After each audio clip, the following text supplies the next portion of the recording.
كل ديانة بالعالم بدأت كرسالة روحانية، وهذا الاشي طبعا بينطبق على الإسلام. لما نزل القرآن على سيدنا محمد، هذا كان ناتج عن تجربة روحانية حصلت بداخله. الآيات اللي نزلت بالمرحلة الأولى من الدعوة الإسلامية كانت بشكل عام تحكي عن صفات الله وأبعاد الدين الروحانية، وبعدين بفترة لاحقة من الدعوة الإسلامية صارت تنزل أكثر أحكام الدين العملية. وهذا الاشي بيعكس إنه الروحانية هي أساس الدين، وكل الأمور التانية هي أمور ثانوية ومبنية على هذا الأساس الروحاني. فبدون الروحانية الأحكام العملية بتكون خالية من المحتوى.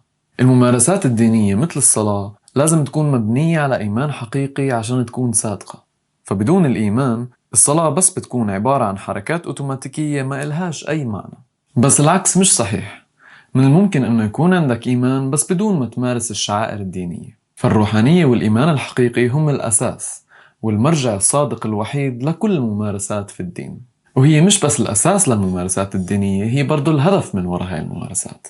الشعائر الدينية منسويها عشان يتعمق عنا الإيمان، وما دامت هاي الشعائر بتخدم تعميق الإيمان فهي هادفة وإيجابية. بس المشكلة إنه إحنا بالزمن الحاضر نسينا الجانب الروحاني وركزنا بشكل كلي على الممارسات في الدين الإسلامي.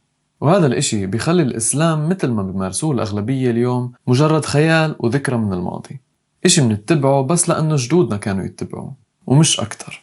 وهذا الإشي بيخلي حياتنا الروحانية شبه معدمة، وبيعطينا الشعور إنه ما في معنى في الحياة، لأننا منتبع الدين من دافع خوف ومش من دافع إيمان. فإذا بدنا نعيش حياة صادقة لازم إننا نرجع لروحنا ولقلوبنا ونسأل حالنا شو هو الإيمان الحقيقي وكيف ممكن إننا نتواصل مع الله. ووقتها إحنا بحاجة إننا نراجع كل ممارساتنا الدينية عشان نميز الحقيقي من الزائف، وعشان نوصل للإسلام الروحاني، الإسلام الحقيقي مثل ما كان أول ما نزل على الرسول.